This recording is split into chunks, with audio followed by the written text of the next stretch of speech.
नौकरी पेशा लोगों को बड़े लंबे समय बाद खुशखबरी मिली है। जी हां, वित्त मंत्री निर्मला सीतारमण ने बजट 2023 और 2024 के तहत 1 फरवरी को इनकम टैक्स स्लैब को लेकर भी 5 बड़े ऐलान किए हैं, जिसके बाद आम आदमी के लिए इनकम टैक्स स्लैब में कई सारे फायदे भी नजर आ रहे हैं। लेकिन इन फायदों में नई टैक्स व्यवस्था में मिलने वाली किन छूट का आप लाभ नहीं ले सकते हैं, आइए जानते हैं कि पहले के और अब बजट साल 2023-24 में क्या क्या फायदे और क्या क्या बदलाव किए गए हैं। बजट 2023-24 नई टैक्स व्यवस्था में जिसकी आमदनी 7 लाख तक है, उन्हें कोई टैक्स नहीं देना होगा। लेकिन अगर आपकी इनकम 7 लाख से 1 रुपए भी ज्यादा है तो आपको 3 लाख तक तो कोई टैक्स नहीं देंगे।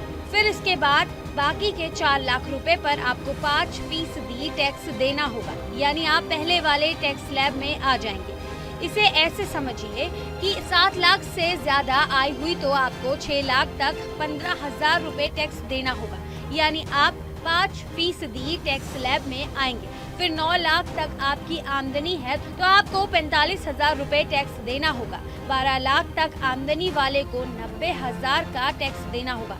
15 लाख से ज्यादा आमदनी है तो 1.50 लाख टैक्स देना होगा। 15 लाख से ज्यादा आमदनी है तो 1.5 लाख के अलावा बाकी आय का 30% टैक्स देना होगा। पहले और अब बजट साल 2023-24 में क्या अंतर है? साल 2020 से देश में इनकम टैक्स की 2 प्रणाली मौजूद है। पहली वाली को ओल्ड टैक्स रिजीम के नाम से जाना जाता है।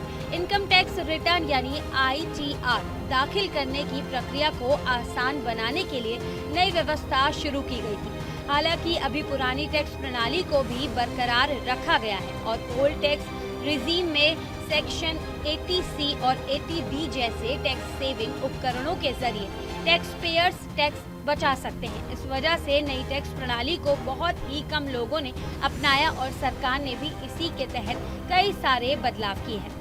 सैलरी पाने वाले लोगों को नई टैक्स रिजीम में कोई फायदा नहीं है, क्योंकि उन्हें HRA यानी हाउस रेंट अलाउंस और LTA यानी leave travel allowance standard deduction section 80C और 80D के तहत मिलने वाली डिडक्शन नहीं मिलती है।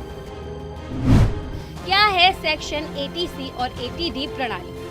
80C के तहत आपकी कुल आय में 1.5 लाख रुपए की कटौती का दावा कर सकते हैं। वहीं सेक्शन 80D चिकित्सा खर्च पर कटौती के लिए है, लेकिन इसके अलावा भी इनकम टैक्स एक्ट में ऐसे कई सेक्शन हैं जिनके जरिए आप अपनी इनकम पर लगने वाले टैक्स को बचा सकते हैं।